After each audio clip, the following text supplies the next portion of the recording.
সুপ্রিয় দর্শক, আসসালামু আলাইকুম। আপনাদের সবাইকে স্বাগত জানাচ্ছি এখনকার আলোচনায়। আপনাদের সঙ্গে আছি আমি সিরাজুল ইসলাম। দর্শক, অনেক অনেক গুরুত্বপূর্ণ খবর আছে। সবচেয়ে মজার এবং ইন্টারেস্টিং খবর হচ্ছে মার্কিন প্রেসিডেন্ট ডোনাল্ড ট্রাম্প ইরানের কাছে ক্ষতিপূরণ দাবি করেছেন। তিনি বলেছেন যুদ্ধ এবং যে সমস্ত মানুষকে হত্যা করেছে ইরান তাদের জন্য ক্ষতিপূরণ দিতে হবে। একই সাথে তিনি দাবি করেছেন হরমুজ প্রণালী খোলা আছে। এদিকে মার্কিন প্রেসিডেন্ট ডোনাল্ড ট্রাম্প যখন দাবি করছেন যে হরমুজ প্রণালী খোলা আছে এবং ইরানকে ক্ষতিপূরণ দিতে হবে, তখন মার্কিন সিনেটের বিরোধী দলীয় নেতা চাক শুমার তিনি বলেছেন ডোনাল্ড ট্রাম্প যে যুদ্ধ শুরু করেছেন সেই যুদ্ধ হচ্ছে অবৈধ যুদ্ধ এবং অনুমোদনহীন যুদ্ধ। এই অবৈধ যুদ্ধ বন্ধ করতে হবে এবং এই অবৈধ যুদ্ধে মার্কিন প্রেসিডেন্ট ডোনাল্ড ট্রাম্প হেরে যাচ্ছেন। তিনি ডোনাল্ড ট্রাম্পকে এই যুদ্ধের জন্য আরও বেশ কিছু ব্যাপারে একেবারে সরাসরি দায়ী করেছেন। মার্কিন প্রেসিডেন্ট যখন ইরানের কাছে ক্ষতিপূরণ দাবি করছেন, তার মানে দাঁড়াচ্ছে যে হরমুজ প্রণালী খোলার ব্যাপারে আমেরিকা এবং ইরানের ভেতরে যে চুক্তির কথাবার্তা হচ্ছিল, ডোনাল্ড ট্রাম্প দাবি করছিলেন যে চুক্তি হয়ে যাচ্ছে, সেই চুক্তির সম্ভাবনা খুব ক্ষীণ হয়ে আসছে, এটা পরিষ্কার বোঝা যাচ্ছে। যার প্রেক্ষাপটে আন্তর্জাতিক বাজারে নতুন করে তেলের দাম বেড়েছে এবং শেয়ার বাজারগুলো প্রচণ্ড রকমের অস্থিতিশীল উদ্বেগ এবং উৎকণ্ঠার ভেতরে রয়েছে।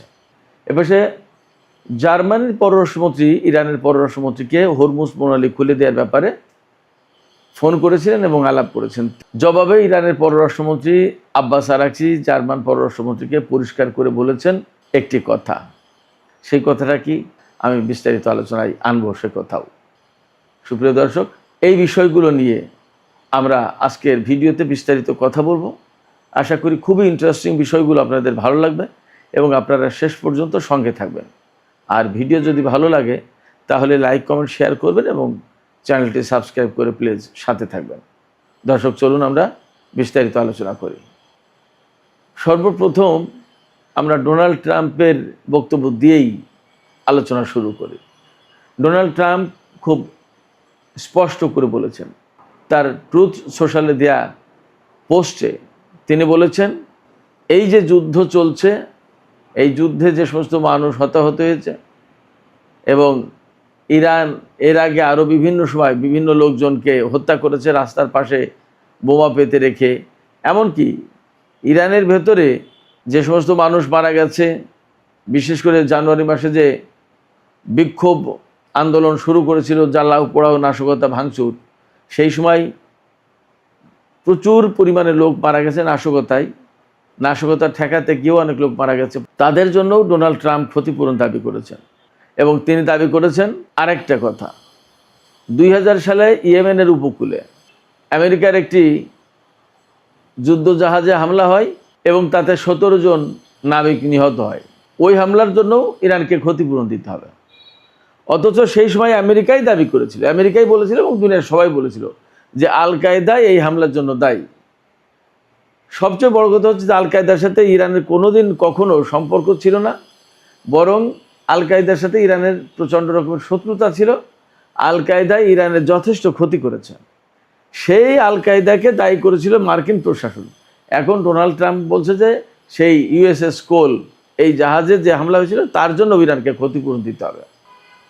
ইন্টারেস্টিং ব্যাপার হচ্ছে যে এই যে ইরানের সাথে ইসরায়েল এবং আমেরিকার যে যুদ্ধটা হলো, এই যুদ্ধ তো তারাই চাপিয়ে দিয়েছে, এটা তো সবাই জানে, একদম পরিষ্কার চোখের সামনে দেখা যাচ্ছে।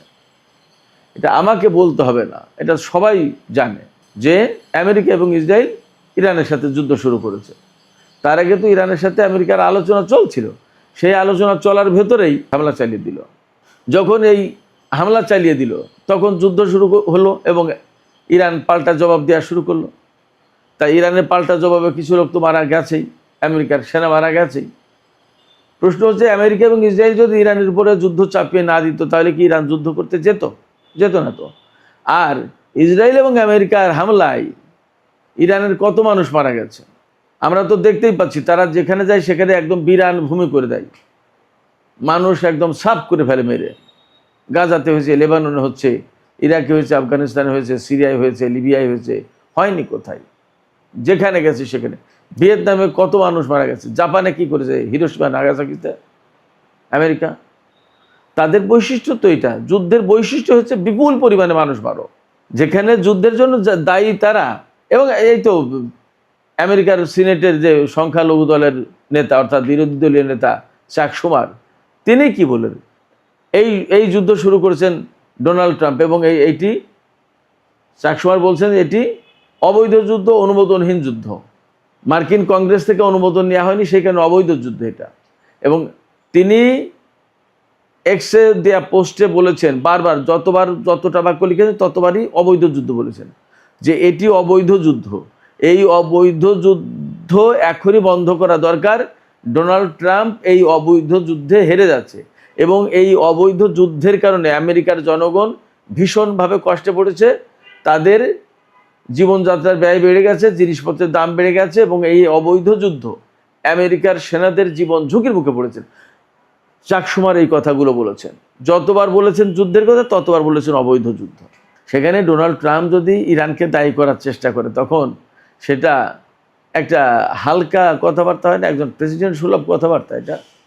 অবশ্যই ডোনাল্ড ট্রাম্পের কাছ থেকে অনেকেই প্রেসিডেন্ট সুলভ কথাবার্তা হয়তো আর প্রত্যাশা করেন না, কারণ তার পক্ষে হয়তো সেগুলোর বলা সম্ভব না। নানান রকমের বিতর্কিত কথাবার্তা বলেন, উল্টাপাল্টা কথা, কোনটা প্রেসিডেন্টের সাথে মানায় কোনটা মানায় না, এ সমস্ত বিষয়গুলো হয়তো তিনি আসলে ভাবেন না, আমরা দেখতে পাচ্ছি বিভিন্ন সময়। তো সেক্ষেত্রে তিনি যে দাবি করেছেন এটা জাস্ট কথা পিঠে কথা বলতে হয় তাই। ইরান যেহেতু আমেরিকার কাছে ক্ষতিপূরণ দাবি করেছে এবং তারা দিতে রাজিও হয়েছিল, এখন চুক্তি হয়তো হরমুজ নিয়ে হবে না, তার হাতে বের হয়ে যাওয়ার কোনো পথও নেই। চাক শুমার একথাও বলেছেন যে ডোনাল্ড ট্রাম্প এমন এক অবৈধ যুদ্ধে জড়িয়েছেন এবং অযৌক্তিক যুদ্ধে, এই যুদ্ধ থেকে তিনি আর বেরিয়ে যাওয়ার কোনো পথ পাচ্ছে না, তার হাতে কোনো পথ নেই।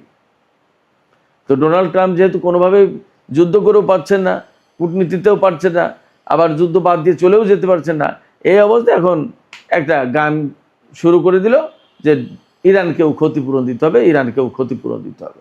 এটা কোনো অর্থবহ কথা হতে পারে না প্রেসিডেন্টের কাছ থেকে। বরং চাক শুমার যেটা বলেছেন যে কথাগুলো, সেই কথাগুলো অনেক বেশি গুরুত্বপূর্ণ, সেগুলোর একটা আলাদা মর্যাদা আছে। ডোনাল্ড ট্রাম্প একই সাথে বলেছেন হরমুজ প্রণালী খোলা আছে। হরমুজ প্রণালী খোলা আছে কি বন্ধ আছে তা আমরা দেখতে পাচ্ছি না। গতকালকে অর্থাৎ সোমবার 10ই আগস্ট সোমবার হরমুজ প্রণালী দিয়ে মাত্র 6টি জাহাজ চলাচল করেছে। তার আগে কয়েকদিন গড়পড়তা 8 থেকে 15টা জাহাজ চলাচল করেছে, আর সেখানে গতকাল 6টা আরও কমে গেছে। জাহাজ চলাচল কমে যাওয়া মানেই তেল গ্যাস কম যাচ্ছে সারা বিশ্বে। সারা বিশ্ব তো কলাপস করবে, অর্থনৈতিক মন্দা আসলো বলে যা পরিস্থিতি, এবং সারা বিশ্বে জনজীবন একদম মানে বিপন্ন হয়ে যাওয়ার মতো অবস্থা হবে। তো তেল জ্বালানি না থাকলে কি মশকরা নাকি? এরই মধ্যে নতুন করে আবার তেলের দাম বেড়েছে। আজকে এই তেলের দামের খবর হচ্ছে, আমরা মনে হয় গতকাল বা পরশু $84 বলেছিলাম সর্বশেষ, আজকে $88 উপরে চলে গেছে ব্রেন্ট ক্রুডের দাম। আর ওয়েস্ট টেক্সাস ইন্টারমিডিয়েটের দাম $82.52 প্রতি ব্যারেল।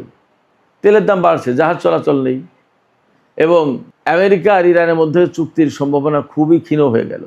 এখন এখান থেকে যদি আমেরিকা ব্লকেড না সরিয়ে এবং তার ঘাঁটি তার সেনাদেরকে না সরিয়ে নেয়, তাহলে মনে হচ্ছে ইরান আমেরিকার ঘাঁটিগুলোর উপর আমেরিকার উপর আবার হামলা চালাবে, এবং তারই একটা দিক নির্দেশনা সম্ভবত ইরানের সর্বোচ্চ নেতা দিয়েছেন।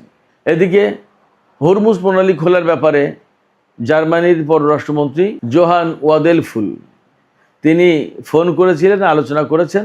সেখানে আব্বাস আরাকচি একদম সুস্পষ্ট করে বলেছেন, আমেরিকা এবং ইসরায়েল যেহেতু যুদ্ধটা শুরু করেছে, তারা যুদ্ধ চাপিয়ে দিয়েছে, এবং তার কারণেই এই হরমুজ প্রণালী এলাকায়, অর্থাৎ আমেরিকা এবং ইসরায়েলের যুদ্ধের কারণেই হরমুজ প্রণালী এলাকায় নিরাপত্তাহীনতা সৃষ্টি হয়েছে। আমেরিকা এবং ইসরায়েল যখন আগ্রাসন বন্ধ করবে, তখন এই নিরাপত্তাহীনতা চলে যাবে এবং হরমুজ প্রণালী খোলা হবে। তার আগে আসলে খোলার কোনো স্কোপ নেই, সুযোগ নেই।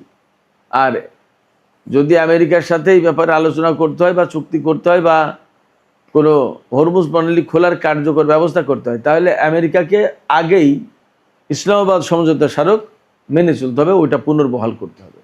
একই সাথে আব্বাস আরাকচি এও বলেছেন হরমুজ প্রণালী এলাকা থেকে আমেরিকার নৌ অবরোধ প্রত্যাহার করতে হবে, তা না হলে হরমুজ প্রণালী খোলার কোনো সুযোগ নেই। এই ব্যাপারে আব্বাস আরাকচি জার্মান পররাষ্ট্রমন্ত্রীকে আর একটা গুরুত্বপূর্ণ কথা বলেছেন যেহেতু আমেরিকা এবং ইসরায়েলের আগ্রাসনের কারণে হরমুজ প্রণালী এলাকায় এই নিরাপত্তাহীনতা সৃষ্টি হয়েছে এবং হরমুজ প্রণালী এলাকা বন্ধ হয়েছে, সেক্ষেত্রে আন্তর্জাতিক সম্প্রদায়ের উচিত এই যুদ্ধের জন্য আমেরিকাকে দায়ী করা এবং তার উপর চাপ সৃষ্টি করা যাতে হরমুজ প্রণালী এলাকা থেকে নৌ অবরোধ তুলে নেয়। তো সুপ্রিয় দর্শক, এখনকার আলোচনা এখানে শেষ করতে চাইছি। আলোচনা শেষের আগে আমি আপনাদের কাছে জানতে চাই, ডোনাল্ড ট্রাম্প যে বললেন যে ইরানকে ক্ষতিপূরণ দিতে হবে, এটা কি শুধুই মাত্র কথার কথা নাকি আসলে এই কেন্দ্রিক কোনো চাপ সৃষ্টি করতে পারে এবং এক ধরনের জটিলতা সৃষ্টির চেষ্টা করছেন মার্কিন প্রেসিডেন্ট ডোনাল্ড ট্রাম্প? আপনাদের কি মনে হয়? এবং এই কথা বলে কি তিনি ইরানের যে দাবি, ক্ষতিপূরণের দাবি, সেই দাবিকে আরও একটু হালকা করে দেওয়ার চেষ্টা করছেন কিনা? আপনাদের মতামত জানিয়ে কমেন্টে লিখতে পারেন। আর ভিডিও ভালো লাগলে লাইক, কমেন্ট, শেয়ার করুন এবং চ্যানেলটি সাবস্ক্রাইব করে সাথেই থাকুন। দর্শক, এখনকার আলোচনা এখানে শেষ করতে চাইছি। আপনারা সবাই অনেক অনেক ভালো থাকুন। আল্লাহ হাফেজ।